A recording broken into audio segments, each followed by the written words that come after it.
The Agartala Municipal Corporation is set to continue its annual tradition of presenting the Sharad Samman Awards to selected clubs within its jurisdiction this year. The awards will be given to a total of 21 clubs for their excellence in organizing Durga Puja.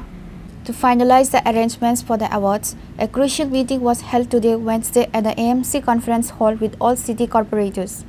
The meeting was chaired by MC Mayor Deepak Majumdar and attended by Deputy Mayor Monica Das Datta along with other corporators of the municipal body. আনুষ্ঠানিকভাবে আমরা ঘোষণা করেছিলাম প্রতি বছর নাই এবারও আমরা সাহস সম্মান দেব যারা আগরতলা শহর আমাদের আগরতলা মিউনিসিপ্যাল এরিয়াতে যে সকল পদোদ্যোক্তা তাদের সরকারি নিয়ম মান্যতা রেখে এবং আগরতলা পৌর নিগমের যেসব সিদ্ধান্তকে সামনে রেখে তারা পুজো করেছে সুন্দরভাবে প্রতিমা তৈরির ক্ষেত্রে মণ্ডপসজ্জার ক্ষেত্রে থিম রচনা করার ক্ষেত্রে সার্বিকভাবে সুন্দর সুষ্ঠু পরিচালনা করে পুজো যারা করেছেন তাদেরকে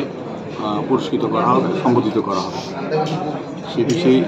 শারদ সম্মান উদ্দেশ্যে আমরা আজকের আলোচনা সভা আমাদের ডেপুটি মেয়র সহ আমাদের এমএসি মেম্বাররা আমাদের জোনাল চেয়ারম্যানগণ এবং যারা কমিটির সঙ্গে যুক্ত আছেন কর্পোরেটরগণ আমাদের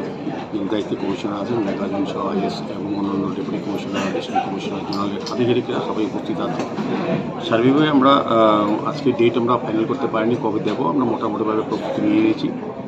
গত বছর থেকে আবার আরও ভালো করে এতে শারদ সম্মান অনুষ্ঠান করা যায় সেই সিদ্ধান্ত আলোচনা ভিত্তিতে হয়েছে এর মধ্যে তো মাননীয় মুখ্যমন্ত্রী রাজ্যের বাইরে আছেন বিশেষ কাজে উনি ওনার সঙ্গে আলোচনা করে উনি যেদিন ডেট দেবেন সেদিনই আমরা শারদ সম্মান অনুষ্ঠান করার আয়োজন করব এবং আশা থাকবে আমরা যে সকল আমাদের নির্বাচক মণ্ডলী যারা বিচারক মণ্ডলী ছিলেন যারা পুজো চলাকালীন সময় বিভিন্ন পুজো উদ্যোক্তা বা পুজো মণ্ডপে যারা পুজো করেছেন তাদের সঙ্গে কথা বলেছেন তাদের পরিদর্শন করেছেন করার পর তারা রিপোর্ট আমাদের কর্পোরেশনে জমা দিয়েছে সেই রিপোর্ট মোতাবেক সেই বিচারকের সিদ্ধান্ত অনুযায়ী সিদ্ধান্ত সামনে রেখে আমরা পরবর্তী সময় আপনাদের মাধ্যমে জানিয়ে দেবো কারা কারা পুরস্কার শারদ সম্মান পাবেন তো এটা মাননীয় মুখ্যমন্ত্রীর সঙ্গে কথা বলে আমরা আশা করছি দেওয়ালির আগে করার চেষ্টা করব 18 তারিখের মধ্যে করার একটা আমাদের পরিকল্পনা আছে যদি সম্ভব না হয় আমরা 23 বা 24 তারিখ করার সিদ্ধান্ত নিয়ে নেব কতটি আমরা পুরস্কার সাধারণত 21টা পুরস্কার একটা হচ্ছে প্রথম 4টা জোনালে আমাদের আগরতলা মিউনিসিপ্যালিটির কাজ চলে তো 4টা জোনালে যারা প্রতিমা তৈরির ক্ষেত্রে মণ্ডপ তৈরির ক্ষেত্রে আলোকসজ্জা এবং থিম রচনার ক্ষেত্রে যারা সেরা হবেন তাদেরকে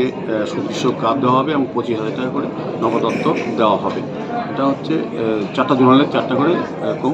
16টা আর 5টা হচ্ছে সারা আগরতলা 11টা ওয়ার্ডের মধ্যেই যারা সেরা হবে প্রতিমা তৈরির ক্ষেত্রে মণ্ডপসজ্জা তৈরির ক্ষেত্রে আলোকসজ্জা এবং থিম রচনা বিশেষ করে মহিলা পরিচালিত পুজোকে আমরা একটা পুরস্কার প্রতি বছরই প্রদান করি সেরা হিসেবে তারা 50,000 টাকা করে অর্থমূল্য পাবেন এবং সুদৃশ্য কাপ পাবেন তাদের সম্মান জানানো হবে মোট 21টি পুরস্কার প্রদান করা হবে খুব উৎসবের সঙ্গে ভালো প্রোগ্রামের মাধ্যমে এই কর্মসূচি গ্রহণ করা হবে Reported by Amit from Agartala, Chinikhara.